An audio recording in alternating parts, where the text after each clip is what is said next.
Hello everyone, welcome back to my another video. So basically मैंने जो part 1 में अपने बोला था कि मैं अपने हॉस्टल का कुछ एक्सपीरियंसेस हैं जो मैं आप लोगों के साथ शेयर करना चाहती हूँ। तो बस मैंने उसी लिए वीडियो आज बनाया है और होप सो ये बहुत इन्फॉर्मेटिव होगा और आप लोग इसको खूब पसंद करेंगे।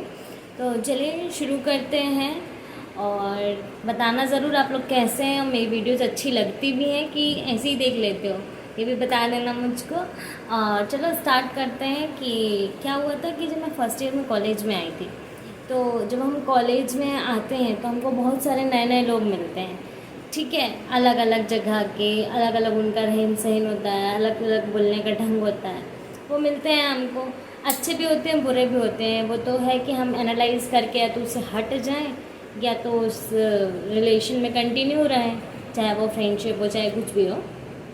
तो बेसिकली हुआ ये था कि फिर मैंने जब कॉलेज फाइनल किया 2019 में, फिर उसके बाद मैंने हॉस्टल फाइनलाइज़ किया कि अब साले को यहाँ पर पढ़ना है तो हॉस्टल तो देखा जाए। तो फिर मैंने हॉस्टल देखा, तो बहुत सारे हॉस्टल देखने के बाद मैंने एक सबसे बेस्ट हॉस्टल जो था उस एरिया का, क्योंकि फ़र्स्ट टाइम मैं जा रही थी तो मेरे पेरेंट्स ने मुझे सबसे अच्छा हॉस्टल में वहाँ पे सेटल डाउन कराया। उसके बाद क्या हुआ कि जो वो मेरी रूममेट थी, ठीक है, तो मतलब मेरे कहने का मतलब ये है कि हर लड़की अलग अलग प्रकार की होती है, वैसे हर लड़का भी अलग अलग प्रकार का होता है। तो बट उसके साथ या तो आपको एडजस्ट कॉम्प्रोमाइज़ तो करके ही चलना पड़ता है यदि आपकी रूममेट है तो। बट यदि एकदम ही अलग है तो उसके साथ यदि आपका जम नहीं रहा है तो हट जाओ, वरना लड़ाइयाँ होंगी। सो बेसिकली हुआ ये कि जब मैं रहने लगी तो वो ना बहुत गंदगी से रहती थी, बहुत मैस क्रिएट करती थी। ठीक है, तो बस मैंने एडजस्ट किया, कुछ टाइम तक उसके साथ रही। फिर उसके बाद हमारा सेकेंड ईयर में हॉस्टल चेंज हो गया। हॉस्टल चेंज हुआ तो फिर मुझे थोड़ा अच्छा ग्रुप मिला और फिर उसके बाद जब थर्ड ईयर में मैं गई तो मुझे एक ऐसी लड़कियां मिली जो मतलब देखो थोड़ा अपन बड़े हो जाते हैं, मतलब आपको ना बहकाने वाले लोग बहुत मिलेंगे। बट ये है कि आप बहक रहे हो कि नहीं आप पर डिपेंड करता है। यदि आप बहक जाते हो तो आपकी पूरी लाइन ही ख़राब हो जाती है, आप फोकस ही नहीं कर पाते हो कोई चीज़ में। क्योंकि हमको किसी भी डायरेक्शन में आगे बढ़ने के लिए एक अच्छा पाथ होना चाहिए। यदि हमें ख़राब लोग मिल रहे हैं, हम उन पे भी डाइवर्ट हो रहे हैं, इन पे भी डाइवर्ट हो रहे हैं, तो आप कुछ नहीं कर पाओगे। तो हुआ ये कि बस मुझे भी ऐसे लोग मिले कि जो मुझे बोले चलो घूमने चलते हैं, अरे यार तुम क्या दिन भर पढ़ती रहती हो, पढ़ाई छोड़ो, चलो चलते हैं अपन बाहर घूम के आएंगे। दूसरा फ्रेंडशिप कराते हैं लड़कियों में। बेसिकली ये एक चीज़ होती है कि यार मेरे दोस्त हैं, उन लोगों को मिलना है, चलो चलते हैं अपन मिलते हैं। तो फिर ऐसे कर करके ग्रुप्स बनते हैं और ग्रुप्स बनते हैं तो ग्रुप्स होना बहुत अच्छी बात है, बट आपके ग्रुप्स भी अच्छे लोगों के बीच में होना चाहिए। यदि आपकी संगत ही खराब है तो डेफिनेट आप खराब डायरेक्शन में जाओगे, क्योंकि ये मैटर करता है। जैसी संगति बैठी है तैसी ही सुधलीन वाला आपने सुना भी होगा कि जैसे लोगों के बीच में हम रहते हैं वैसे ही हमारी बुद्धि भी हो जाती है। तो हमेशा अच्छे लोगों को चुनना चाहिए। सेकेंड थिंग ये है कि आप यदि आपको लगता है कि आप अकेले कंफर्टेबल हो, अकेले आप सर्वाइव कर सकते हो, कुछ लोगों का ऐसा रहता है कि हाँ हम अकेले ही अपने आप में मस्त रहते हैं, मैं भी उसी टाइप की हूँ, अपनी मस्ती में मस्त। तो आप फ्रेंड सर्कल ही मत बनाओ, आप दोस्त ही मत बनाओ, ग्रुप ही मत बनाओ। बनाओ मीन लिमिटेड रखो ना, उनके साथ ज़्यादा घूमने जाओ ना, ये करो, एक लिमिट तक रहो, क्योंकि ना इसमें वेस्ट ऑफ टाइम भी होता है, प्लस आपको बहुत सारी गलत गलत चीज़ें हैं वो भी सीखने लगते हो। मैं पूरा डिटेल में वीडियोस नहीं बता रही हूँ आपको, क्योंकि अच्छा नहीं लगता किसी के बारे में ऐसे बोलना, लेकिन मैं हिंट हिंट में सारा कुछ कह रही हूँ कि आप लोग यदि अच्छे लोगों के साथ रहोगे तो ही अच्छा होगा। ठीक है, मतलब आप सीखोगे, उनकी गलत आदतें भी अडॉप्ट करोगे। मेरे साथ भी हुआ था, कुछ कुछ ऐसे वर्ड्स थे जो मैं बोलने भी लगी थी, बट होता है, तो ऐसे लोगों की संगति करना नहीं चाहिए।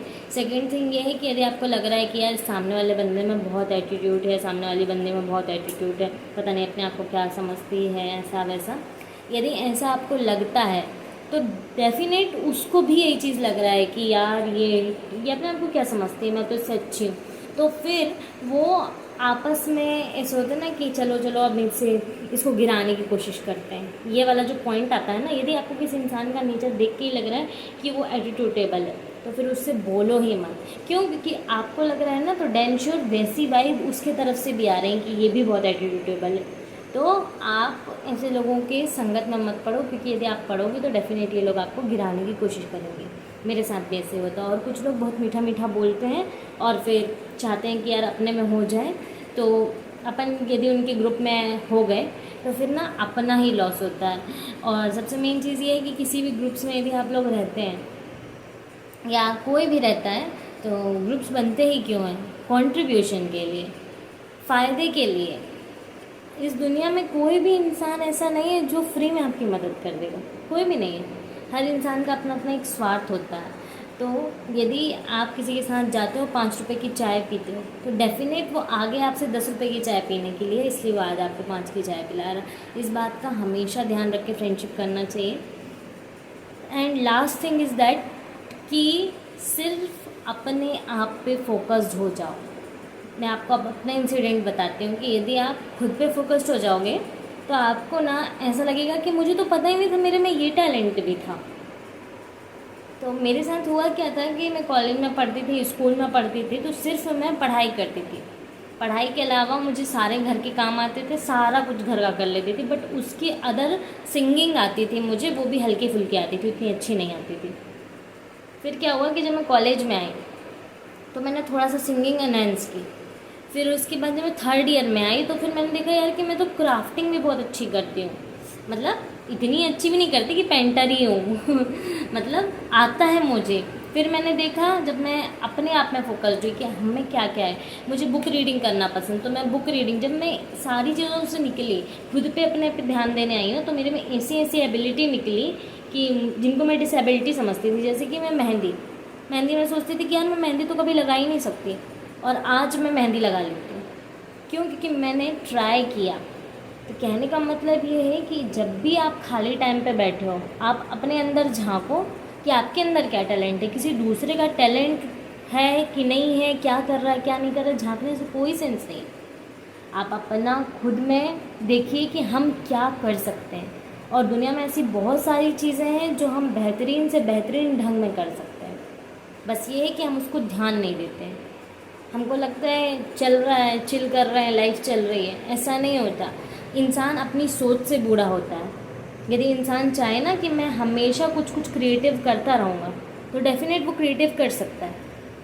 बट यदि इंसान चाहेगा कि यार अब तो हम बूढ़े हो गए, अब हम कुछ नहीं कर सकते, तो फिर वो कुछ नहीं कर सकता। मैं अपने पेरेंट्स को भी यही समझाती हूँ कि यदि आप अपने आप को ये चीज़ सोचेंगे कि अब हम बूढ़े हो गए, अब हम कुछ नहीं कर सकते, तो आप बूढ़े नहीं भी हुए होंगे, तो आपकी सोच ऐसी होगी कि वो आपको बूढ़ा बना देगी।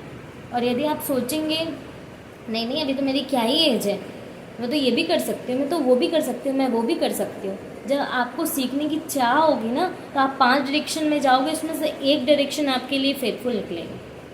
हमेशा अपना काम ईमानदारी से करो, अच्छी नीयत से करो। आपने यदि किसी का गलत नहीं किया है तो आपके साथ गलत होगा ही नहीं। अनजाने में होने वाली गलती भूल होती है, बट यदि हम जानबूझ के करते हैं ना, तो वो भूल नहीं होती। ये सारा मेरा कॉलेज डेज़, हॉस्टल डेज़ का लेसन है। अभी भी मैं रह रही हूँ, लेकिन अब मैं इतना सीख चुकी हूँ तो एकदम चिल करके रहती हूँ। तो मेरे कहने का मतलब ये है कि सारी चीज़ें इंसान अपनी सोच से बनाता है। यदि आप अपनी सोच अच्छी रखोगे तो डेफिनेट आप हर डायरेक्शन में आगे अच्छे से निकलोगे। और होप सो ये मोटिवेशनल लेक्चर मेरा अच्छा लगा होगा। ये बहुत अच्छी वीडियो है, आप अपने बड़े बुज़ुर्गों को भी ज़रूर शेयर करिएगा। और thanks for watching. Bye bye. और कमेंट करना वीडियो कैसी लगी। Bye bye.